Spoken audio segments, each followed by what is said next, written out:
Welcome to Sustainable Packaging Podcast with Cory Connors, brought to you by Landsberg Aurora. I have my very good friend, Mr. Adam Peak, today, and I'm totally excited to introduce him and talk to him about his incredible rise to fame in the packaging world.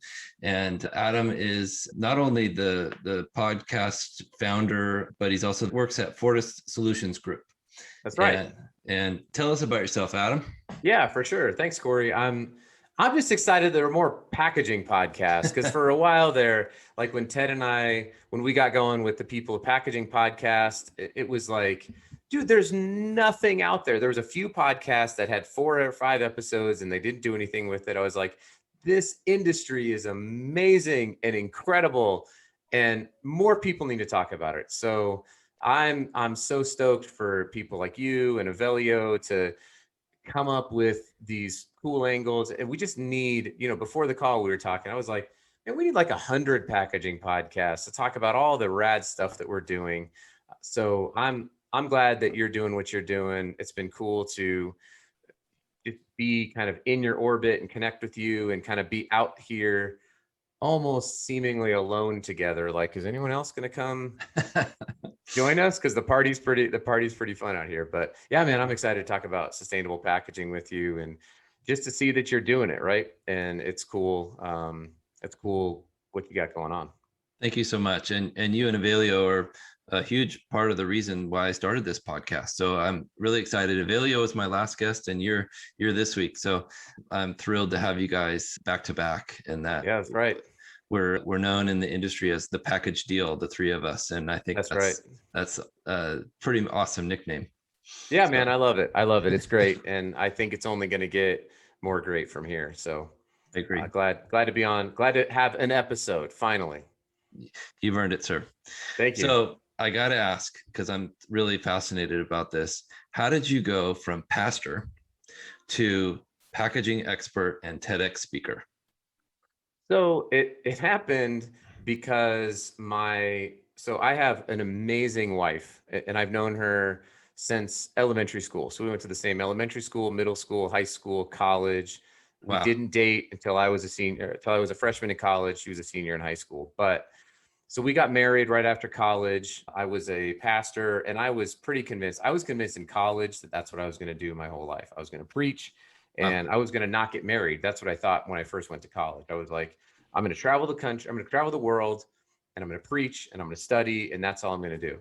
And then, I would say, like, God brought this amazing woman into my life who I had a crush on in high school, and we started dating. We got married, and I was like, well, I still get to do this, but now I have this great gift, which is my wife, and we're going to go together and do this thing. So fast forward about 3 years, and we find out, excitedly, that she's pregnant with our son, who's now 14.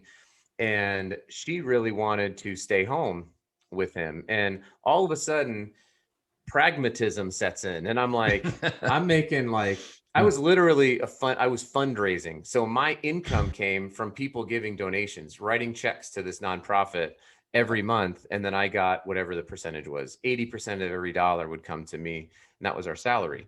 So I was making $2,000 a month or something like that. And I was working as a barista at Starbucks. And I was like, we don't have enough money. We can't, but let's do it. So she quit her job. And luckily you have this 9-month time period that you can figure things out. And my uncle called, and I was talking to him. He lives in Carlsbad, California. He still to this day runs Peak Packaging Solutions. And he said, hey, I need someone to come down and help me out, learn the business, run the business. And so I said, sure, that sounds great. So we packed up from Fort Collins, moved to San Diego, and I learned everything about packaging. It was an awesome job. Just learned about counting. I folded up boxes. Oh, really? Yeah, I was a box folder. I did deliveries. I did customer service. I started doing procurement and sourcing, and I just got to do a whole bunch of awesome stuff in the packaging industry. I didn't become really passionate about it though because I moved back to Colorado to start a church, because I was still kind of convinced like this is what I'm going to do, and started a church called the Lathia Church, and I was a pastor there.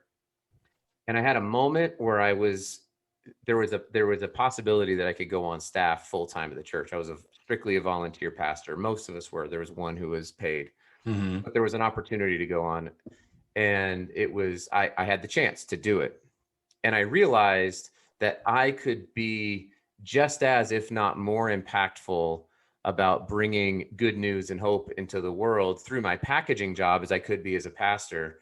Yes. And I stayed on as a volunteer. I still, even though I live in Salt Lake City now, I love that church dearly. I've been able to go back there and preach, and I still get to travel the world and talk to people about sustainability and Jesus and packaging and all sorts of stuff. So I didn't really leave it, but I focused primarily on, packaging evangelism. So those things all go together, right? yeah. I mean, it doesn't really make sense, but when you kind of put it all together, I think people could probably go like, okay, I can see how that would all happen. Makes sense to me. And we're glad to have you in this industry. You're a real beacon for sustainability. And frankly, I'm honored to have you on my show. So thank you. Oh, thanks, Cory. Appreciate it. It really is an honor to be on a show. Like I love that I got to be on Avelios. It's just cool. So it's we've all kind of traded podcasts, and that's been really fun to be on, to be able to support each other. I think it's really cool. So speaking of podcasts, tell us about the People of Packaging podcast. How's it going? What's the primary goal there? Yeah. So our primary goal is to give people a platform who otherwise may not have a platform. And so we disproportionately highlight the voices of people of color and women within the industry. And that was the genesis of the podcast. And we still do that to this day. The reason for that is because podcasting, as you already know, is one of the fastest growing mediums for marketing and for platform building. Yep. And we would go to these packaging trade shows and we would see the same people who have really important things to say, and but they tended to be people who would look like you or I. And so I thought, well, if I can have a platform, why wouldn't I share that platform with folks who don't traditionally have access to that? And so we are primarily about people. We don't do a lot of work in terms of, hey, let's break down the pros and cons of chemical recycling versus mechanical or anything like that. Like, right. We don't get too into the weeds there, but we do really dive in to hear about people's stories. How do they get where they're at? And really just try to serve the industry through telling the stories of the amazing people who are in it. I love that. And I truly enjoyed being on your show. And that's such a cool way to bring people who don't get the voice, give them a voice and let them speak. And I totally support that effort. That's awesome. Yeah, for sure, man. Thanks. It's been a real joy of my life. Yeah. I think you and I like to talk a lot. So this, no doubt. This made sense when you said that. I think it was your idea originally. You said, come on, man, we've Avelio and I have podcasts. Why don't you start one? I did. Yeah. And so I thought about it for a month, and then I just jumped in, and I'm so glad I did. Thank you. Good, man. Good to hear. So I'm also excited to talk about your upcoming book. A children's book about packaging. And frankly, I'm mad that I didn't think about this idea first. This is brilliant. I can't wait to read it. I mean, I'll say this though, again, like there's no competition. Like these are all blue oceans, right? I mean, So like my wife and I, we have 5 children and they're amazing. And I've got a 14-year-old and a 12-year-old. And I remember people were like, well, just wait till they're teenagers. I will tell you what, like, I love being a parent of a teenager. I think it's awesome. Like I have a blast. Here, they'll go 14, 12, 10, 8, and 6. And the thing is like, there's all these books about all these different professions and you can't find one about the packaging profession. At least I couldn't find one. And so again, just like the podcast, I was like, well, I guess I'll write it. And I went out and I pitched it to a publishing house. It's been a slower process. I'm trying to wrap it up and finish it, but we're working with an illustrator. We're fine tuning the script. And then there's actually I can't say it for sure, but I'm meeting with a nonprofit next week to incorporate some really rad stuff that these people do, who I met through the TEDx Salt Lake City community. Great. And we would partner together and actually allow kids to not only interact with the book, but then to allow their packaging creations, give them an avenue for them to come to life and become their own packaging graphic designers. So I'm super pumped about the book, and I can't wait for it to come out. I'll certainly let everyone know, but it's almost there. We're at like, I'm like 10% left, and that's the hardest part. So Can you tell us the title or not yet? So it hasn't been finalized, but I'm pretty sure it's gonna. So I want to write 3 of them, and I Oh, want to cool. base them all off of different people's lives. So I want to write one about myself, just called "Packaging is Awesome," and that's Yep. the title of the book. And then I'd like to highlight this. So it's about me and my wife and our kids. Like, it's our images, which is really awesome because then we get to have illustrated versions of ourselves. One called "Packaging Design is Awesome," and another one called "Packaging Engineering is Awesome," and just highlight these different levels of the packaging industry, and take a family and have them write a book. So Oh, I love that. This is so yeah, cool. No, I'm excited to help you I've promote it. actually never talked about this live. So there we go. Breaking news. Breaking news. Yeah, no, I'm thrilled to help you get the word out there. I think packaging is the biggest industry that people don't think about or know about. Yep. And people like you and I who live and breathe packaging our whole lives are unique, but there should be more of us, like you said. Yeah, for sure. Yeah, I love that. So let's get back into packaging. What do you think is the future of, and maybe a couple solution ideas for sustainable packaging? Yeah. So this is an ever evolving conversation. I mean, even from the time that we record this to the time it comes out, there could be something cooler that happens. Or Yeah. if you're listening to this and it's a year after the recording date, you might be like, well, that guy is full of crap, because it's just right. Like, it seems like I'm constantly learning new things about sustainability. So right now, today, at this present moment, the thing that makes me the most excited about packaging is finding value for carbon capture. So it's not highly discussed as of yet, but the more I've started to ask questions about it, and it actually came from Bill Gates's book, and he was talking about carbon capture in his book, and Yeah. I was like, oh, there are some really awesome initiatives. The problem with carbon capture is it's really expensive to do, and we Yeah. can't do it at the rate that is necessary at the cost level that it has. And so if you can start to create products, so there's a company that's doing like carbon capture vodka and carbon capture hand sanitizer. And I'm like, well, shoot, man, we should be doing this.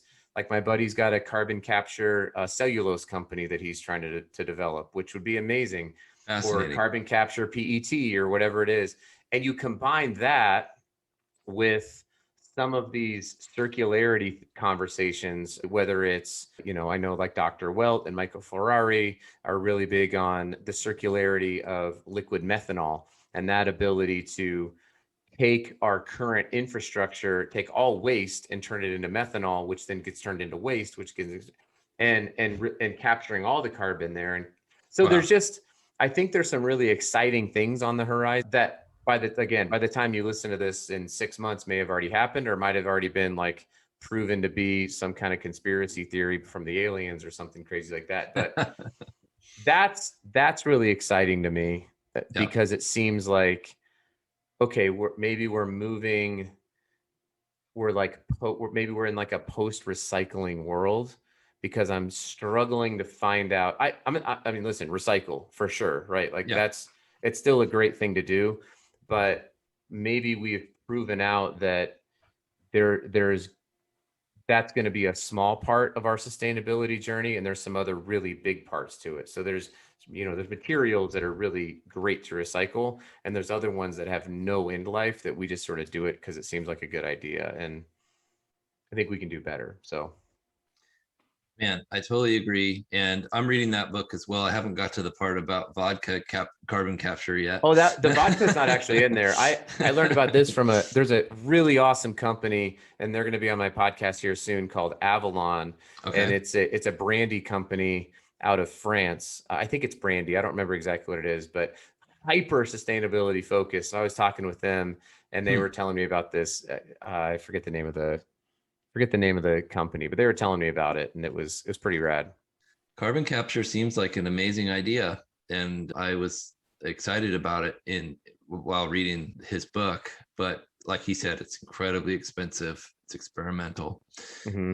There's a lot more to be done, but like you said, maybe in 6 months to a year, Right. they'll figure it out, and it'll be the way of the future. Yeah. Yeah, for sure. So That's awesome. that's what I'm excited about right now.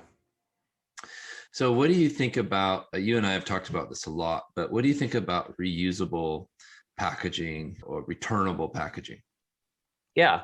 So returnable or reusable packaging, again, I think it's a leg on the stool. I don't think it's a bad idea at all. But again, like, follow the energy, follow the carbon. And so if it costs you more money and more energy to reuse the thing than it would have to make the thing, then maybe push pause and say, what are we doing here? Right? If Great way if to look it's at it. if it's if it's economically viable and is causing less energy release, it's causing less waste, then awesome, let's do it. But also understand how many times that thing has to be used in order to, Yeah. make sense. So I wouldn't say it's not an answer for everybody. There was a company that I turned on to Loop, and I was like, hey, go check these guys out. And they were trying to figure out how to reuse some glass. And they were like, it's 10 to 12 times the cost just to sterilize this thing that it is to just buy a new one. And, I mean, there's ways to get around that, but it's just, it's something that we need to look at. Like, I think it's reduce first. Yeah. That's the easiest thing. Then look Yeah. at reusability, and then look at recyclability, in that order. Yeah, I know we've talked about there's nothing sustainable about going out of business. So let's do it in a way to where we can still have profitable business. And there's nothing sustainable about rotten food. And we've talked about that a lot. And I think you said that first. And I really grabbed onto that because, Mm-hmm. man, it makes sense. If you don't package your food in a way that it's shelf stable and that it can be shared across the world, sustainable packaging isn't helpful there. No, it's not at all. So it's typically, I've heard the number that it's about 10 times more carbon to make a product as it is to make the packaging. And so if your packaging is causing returns, rejections, failures, out of, whatever it is, if it's because of the packaging, then do whatever you can. Even if it means you're in non-recyclable packaging, it's still better for the environment because you're keeping that product around to do its job. It's not just going into a landfill. So I agree 100%. And looking at the big picture, stepping back and saying, okay, how long is this stuff going to be viable? Where are we shipping it? And I had a conversation with a customer today about that. You got to make sure that the packaging is recyclable where you're shipping it to, not right. just here. And that was kind of a revelation. And I had Ryan from Recyclops, who you introduced me to, Yeah. on the podcast a few weeks ago. That episode will drop next week. But he said that only 38% of people have access to recycling. Yeah. So oddly enough, Ryan from Recyclops is doing incredible work here in Utah. And my hat, if you're just listening to this, I'm wearing a hat from Cotopaxi. Yeah. And Ryan's brother is the CEO of Cotopaxi. So I didn't know that connection. yeah, super awesome connection, really rad family. They're making a giant impact on the state of Utah. So, but yeah, Ryan's absolutely right. What Ryan's doing to bring access to recycling to a lot of communities is huge. He's helped me actually find homes for companies who are like, I have all this packaging. What do I do with it? Yeah. And Ryan will actually figure out an end life for it. So it's pretty cool. I'm totally impressed with what they're doing. They're bringing packaging to cities that have never had it before. And Yep. that to me is a game changer. And I'm thrilled to see where those private, smaller recycling companies go, and talk about a leg on a stool. I think that's a big one for this whole sustainability initiative. Well, think about what Uber did for taxi services, right? Like, Yeah. I mean, if you're sitting in wherever, Spanish Fork, Utah, or Merced, California, or and you needed a ride, what would you do before Uber? There was no taxi service there. Yeah. He basically is doing the same thing, but for recycling that Uber did. He's literally using he's paying people to go pick up your recycling within your community. It's pretty rad. I'm super excited. I think it absolutely fills a major void in our society and could absolutely scale to the world. Yep. Assuming people have vehicles. Right. That's fair. There's a stopping point. But so what's the best way for people to get a hold of you, Adam? I know you have a website. I know you have a podcast and email. What do you prefer? Yeah, so I kind of tried to consolidate everything onto my website, which is adampeek.com, ADAMPEEK.com. It's not a great, I mean, it's not like the world's greatest website ever. It took me 30 minutes to build. So, but on there you can connect with me on LinkedIn. There's a button to do that, button to schedule time. My phone number's on there, my TED Talk's on there, a sermon that I just gave, links to the podcast. So I just sort of tried to squash everything into one place. And so that would be the best way. Or you can find me on LinkedIn. That's really the only social platform I've been active on. Cory, you and I need to like trade like TikTok and LinkedIn coaching. Yeah. Because I see so much potential on that platform. As silly as it might have sounded to me even 6 months ago to say that, it's like just seeing the not only what you're doing, but what other people are doing on that platform is really, really impressive. And it's just so much more than vanity. You know what I mean? It's really impactful. So it's making a difference. And I've had dozens of people message me on TikTok saying, thank you so much for teaching me how to package these sustainably. People don't know. Packaging is really confusing, especially at first. So people look online, they Google, they Amazon, and it's like, well, okay, that's a good start, but let's figure out how to recycle this stuff. And I think you and I both have a mission in life to help people with their sustainable packaging. So yep, 100%. That would be it's not. Somebody asked me about like why packaging, and I said it's not because I really love packaging. It's because I really love what packaging does. It creates jobs. It creates the ability for us to feed people or to share your delicious wine from France into a home in Oregon without having the wine go bad. It's economically viable. It does so many rad things in the world. And that's what I get passionate about, is that we can, impact the planet positively. We can feed people. We have got an exploding human population right now, and we have the ability to do all of this. And packaging isn't the only answer, but it's a big part of the answer. And I'm stoked to be part of it. So I think I read the other day that packaging will be a $1.1 trillion industry by next year. Something like that. So it was by 2025, and then the pandemic hit, and almost every packaging company killed it during the pandemic. Like everyone, lead times are out there right now, and costs are going up right now, and consolidation's happening, and there's a ton of private equity money that's pouring into the industry right now because it does well when times are good. It does well when times are bad, and that's a really safe place for people to put their high wealth individuals and family offices and organizations put their money. So what's happening? And it's solving problems. People don't want to go to the store anymore. They've learned that through this pandemic that it kind of works to have everything delivered. And there's some studies done that actually prove that it's a little bit more sustainable to make deliveries, as long as those deliveries are consolidated. I think it makes sense. Yep. Yeah, for sure. Well, thank you, sir. I appreciate you. Appreciate your friendship and your wisdom as always. And thanks for being on the show. Yeah, man. Appreciate it. Thanks for doing this. Packaging's awesome. Let's just keep telling everyone about it. Will do. Thanks, Adam. Yep. All right.